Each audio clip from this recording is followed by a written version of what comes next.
Elle est candidate à la présidence du parti Les Républicains et elle est mon invitée ce matin dans Les Échos. Bonjour Laurence Saillet. Bonjour. Thierry Solère déclarait sur France Inter il y a quelques semaines que le parti Les Républicains est mort parce que Laurent Wauquiez n'a pas à appeler à voter Emmanuel Macron au lendemain du premier tour de la présidentielle. Dans cette atmosphère, quel que soit le ou la vainqueur de la présidence, ne craignez-vous pas de récupérer plus un cadavre qu'un parti ? Écoutez, Thierry Solère fait son constat et c'est son choix. Nous en faisons un autre. Si je me suis engagée justement dans cette élection, c'est parce que je crois au rassemblement de toute la droite républicaine et je crois au parti des Républicains. C'est pas un cadavre. On a tous envie que les choses se relèvent, on a tous envie de se rassembler pour que la droite revienne au pouvoir. Vous avez donc envie que la famille des Républicains se rassemble, c'est ce que vous dites, mais en même temps, l'actualité, son avenir, ce sera non seulement effectivement cette élection pour sa présidence, mais en même temps, c'est aussi le bureau politique qui s'est tenu mardi soir, auquel vous avez participé et dont il était question des constructifs, c'est-à-dire ces personnalités qui sont prêtes à travailler avec Emmanuel Macron sur tel ou tel sujet.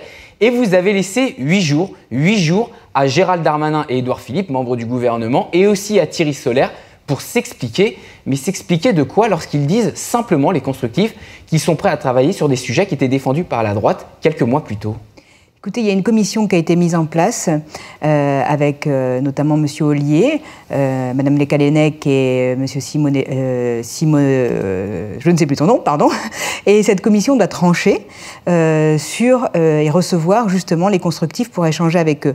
Nous devons absolument respecter la procédure, sinon nous ne sommes pas crédibles. Nous avons mis en place cette commission il y a environ un mois, laissons-la faire son travail. Il faut arrêter d'hystériser le débat. Je sais bien que c'est le fonds de commerce de certains candidats pour se faire applaudir dans les salles comme on le faisait avec Taubira ou alors avec François Bayrou, mais aujourd'hui, il faut arrêter de se donner en spectacle.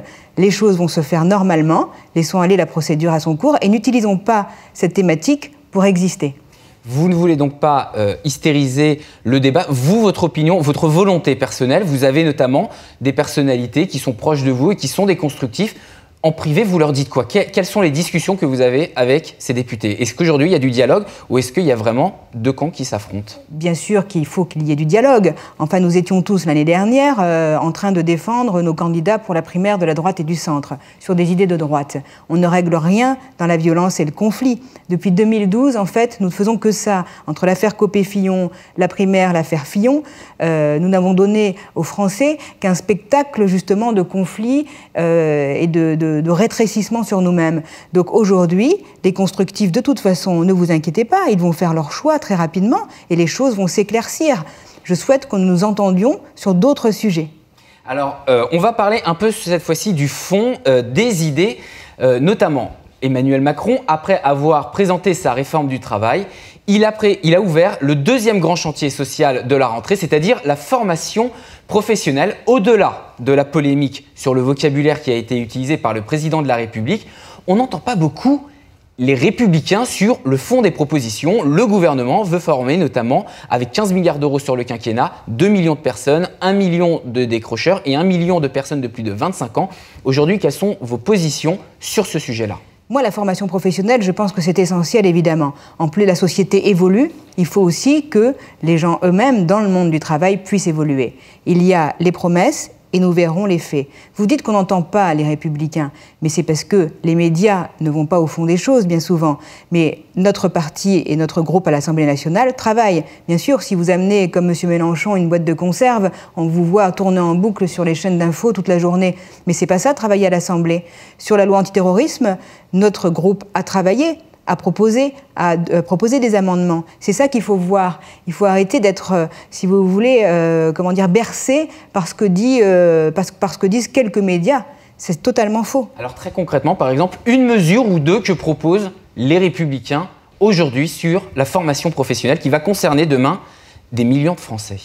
Alors, je ne connais pas aujourd'hui les propositions des Républicains sur la formation professionnelle, puisque M. Macron, notre président, a mis sur la table ce sujet depuis environ une semaine. Nous allons voir le travail qui va être fait en commission, mais je ne doute pas que nous ayons des propositions sur le sujet, évidemment, comme nous en avions sur la loi travail, comme nous en avons sur l'ensemble des sujets.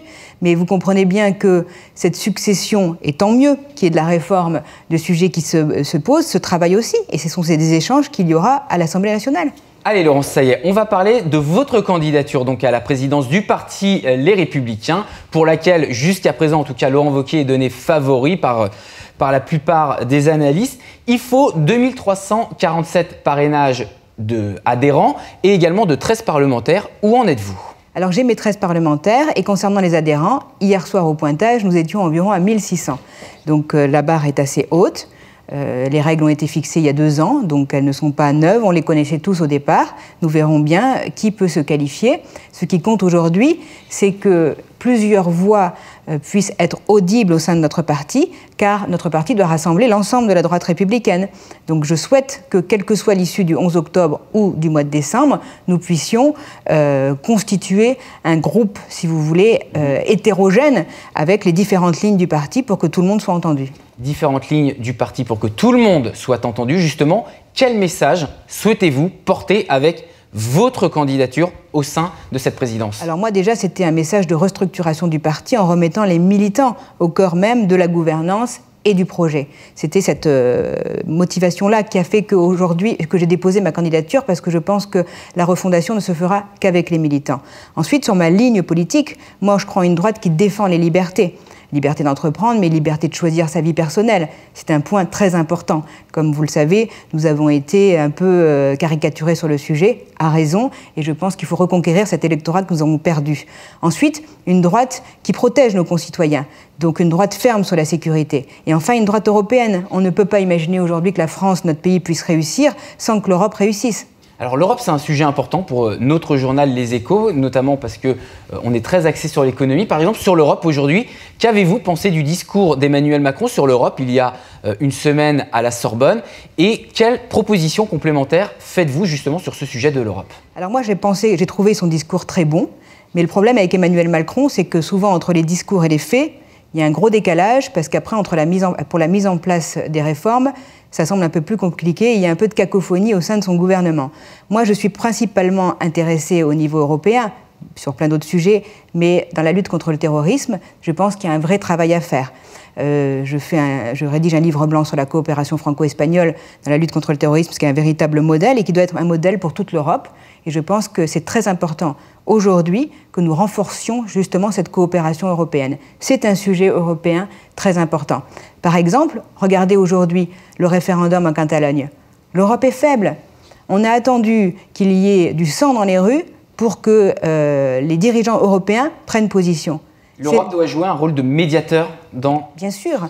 Quand on me dit « il ne faut pas en parler parce que c'est de l'ingérence », mais ce n'est pas de l'ingérence. Nous sommes en Europe.